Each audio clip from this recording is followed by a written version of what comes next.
கடையில் போயிட்டு ஸ்நாக்ஸ்லாம் வாங்கி கொடுக்கறதுக்கு பதிலாக நம்ம வீட்லேயே கொஞ்சம் டிஃப்ரெண்ட்டாக நல்லா டேஸ்டியாக நம்ம ஸ்நாக்ஸ்லாம் செஞ்சு கொடுத்தோம்னா ரொம்பவே விரும்பி சாப்பிடுவாங்க.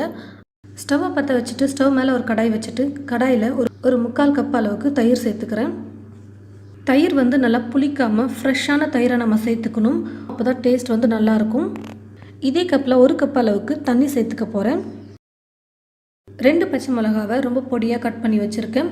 1 ஸ்பூன் பாசிப்பருப்பு, 1/2 ஸ்பூன் அளவுக்கு சீரகம், கொஞ்சம் கொத்தமல்லியை பொடியாக நறுக்கி எடுத்து வச்சுருக்கேன். இப்போ இது எல்லாத்தையும் சேர்த்துக்கிறேன். இப்போ இது எல்லாத்தையும் சேர்த்துட்டு தண்ணி கொதிக்கிற அளவுக்கு நம்ம குக் பண்ணால் போதும். இந்த ஸ்நாக்ஸோட டேஸ்ட் என்னென்னு பார்த்தீங்கன்னா நம்ம தயிர் சேர்க்கறது தான். தயிர் வந்து கண்டிப்பாக ஃப்ரெஷ்ஷாக இருக்கணும். தயிர் கொஞ்சம் கூட புளிப்பில்லாத தயிர் தான் நம்ம சேர்க்கணும். ஒரு வேளை தயிர் துவைய வச்சு ஒரு நாள் ஆயிடுச்சுன்னா நீங்கள் 1/2 கப் அளவுக்கு தயிர் சேர்த்துக்கோங்க, 1/2 கப் அளவுக்கு தண்ணி சேர்த்துக்கோங்க. நல்லா ஃப்ரெஷ்ஷான புளிக்காத தயிரை சேர்த்து நம்ம செஞ்சோம்னா இந்த ஸ்நாக்ஸ் சாப்பிட்றதுக்கு அவ்வளோ டேஸ்ட்டாக இருக்கும். உப்பு தேவையான அளவுக்கு சேர்த்துக்கிறேன். பாருங்கள், தண்ணி வந்து நல்லா கொதிக்க ஆரம்பிச்சிருச்சு. இது போல் கொதிக்கும் பொழுது அரிசி மாவு சேர்த்துக்கணும். நான் இந்த கப்பில் 1 கப் அளவுக்கு அரிசி மாவு எடுத்து வச்சுருக்கேன். ஸ்டவ்வை வந்து கம்மி ஃப்ளேமில் வச்சுட்டு நம்ம அரிசி மாவை கொட்டி நம்ம நல்லா மிக்ஸ் பண்ணணும். உருண்டெல்லாம் எதுவுமே இல்லாத அளவுக்கு நல்லா நம்ம மிக்ஸ் பண்ணிக்கிட்டே இருக்கணும். அரிசி மாவு சேர்த்ததுக்கப்புறமா ஒரு 2 நிமிஷம் நம்ம குக் பண்ணால் போதும். கரண்டி எடுக்காமல் நம்ம 2 நிமிஷம் கிண்டிக்கிட்டே இருக்கணும். பாருங்கள், 2 நிமிஷம் நான் வந்து குக் பண்ணிக்கிட்டேன். இந்த மாதிரி நல்லா கெட்டியாக வரணும். அப்போ தான் வந்து நம்ம செய்ய போகிற ஸ்நாக்ஸ் வந்து நல்லா கரெக்டான பதத்துக்கு வரும். இப்போ நான் ஸ்டவ் ஆஃப் பண்ணிக்கிட்டு இந்த மாவை ஒரு பிளேட்டுக்கு சேஞ்ச் பண்ணி வச்சுக்கிறேன். கையில் தொடுற அளவுக்கு கொஞ்சம் சூடு ஆறட்டும் மாவு. பாருங்கள், கையில் எடுக்கிற அளவுக்கு சூடு ஆறிடுச்சு. இப்போ மாவு கையில் ஒட்டாமல் இருக்கிறதுக்காக கையில் கொஞ்சம் எண்ணெய் தடவிக்கிட்டு உருண்டையெல்லாம் எதுவுமே இல்லாத அளவுக்கு நல்லா நைஸாக நம்ம மாவை வந்து இப்போ நம்ம கையால் மிக்ஸ் பண்ணணும். பாருங்கள் ஃப்ரெண்ட்ஸ், மாவு வந்து நல்லா நைஸாக நான் மிக்ஸ் பண்ணி வச்சுக்கிட்டேன். பாருங்கள், இப்போ 2 கையில் எண்ணெய் தடவிக்கிட்டு கொஞ்சம் கொஞ்சம் மாவாக எடுத்து நம்ம நல்லா கையில் உருட்டிக்கலாம். இது போல் மெல்லிஸாக நம்ம கையிலேயே நல்லா மாவை வந்து தேய்ச்சிக்கிட்டே வரணும்.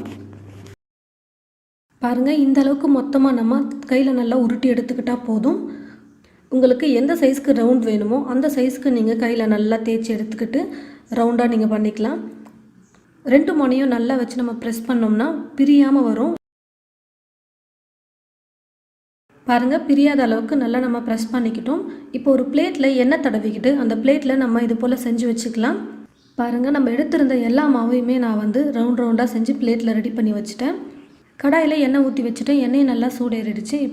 எண்ணெய் நல்லா காஞ்சதுக்கப்புறமா ஸ்டவ்வை வந்து மீடியம் ஃப்ளேமில் வச்சுக்கணும். மீடியம் ஃப்ளேமில் வச்சுட்டு அதுக்கப்புறமா ஒவ்வொன்றா எண்ணெயில் எடுத்து போட்டுடலாம். எண்ணெய் நல்லா சூடேறினதுக்கப்புறமா தீயை நம்ம ஃபுல்லாகவே வச்சுட்டு செஞ்சோம்னா ரொம்ப சீக்கிரமாக மேலே வந்து கலர் வந்துடும். ஆனால் உள்ளே வந்து வெந்திருக்காது. எண்ணெயில் போட்டதுமே நம்ம கரண்டியால் நம்ம திருப்பி கொடுத்தோம்னா பிரிஞ்சு வந்துடும். ஒரு நிமிஷமாவது குக் பண்ணதுக்கு அப்புறமா தான் நம்ம திருப்பி கொடுக்கணும். பாருங்கள், நல்லா வெந்து வந்துருச்சு. மேலேயும் கலர் வந்திருக்கு, உள்ளேயும் அதே சமயம் நல்லா வெந்திருக்கும். இப்போ நான் எடுத்துக்கிறேன். பாருங்கள் ஃப்ரெண்ட்ஸ், வெறும் அரிசி மாவு தயிர் மட்டும் இருந்ததுன்னா போதும். நம்ம வீட்டில் ஈஸியாக சீக்கிரமாக நம்ம ஒரு ஸ்நாக்ஸ் செஞ்சு முடிச்சிடலாம். பாருங்கள், இந்த ஸ்நாக்ஸ் எவ்வளோ சூப்பராக வந்திருக்குன்னு. நல்லா ரவுண்டாக நல்லா கலராக அழகாக இருக்குது. பார்க்கவே அழகாக இருக்குது. உள்ளே வந்து நல்லா சாஃப்டாக, மேலே வந்து மொறுன்னு வந்திருக்கு. அதே சமயம் இந்த ஸ்நாக்ஸை நம்ம எண்ணெயில் தான் பொரிச்சு எடுத்தோம். ஆனால் எண்ணெய் கூட குடிக்காமல் எவ்வளோ நல்லா வந்திருக்கு பாருங்கள். வீட்டில் இருக்கக்கூடிய குட்டீஸ்க்கெல்லாம் இந்த ஸ்நாக்ஸ் ரொம்பவே பிடிக்கும். நல்ல ஹெல்த்தியான ஒரு ஸ்நாக்ஸ் தான். அப்பப்போ நீங்கள் உங்களுடைய வீட்டில் செஞ்சு கொடுங்க. இது போல் ஸ்நாக்ஸ் நீங்களும் உங்களுடைய வீட்டில் செஞ்சு பாருங்கள். செஞ்சு பார்த்துட்டு எப்படி இருக்குன்னு மறக்காமல் கமெண்ட் பாக்ஸில் வந்து கமெண்ட் பண்ணுங்கள். இந்த வீடியோவை மற்றவங்களுக்கும் ஷேர் பண்ணுங்கள். தேங்க்யூ.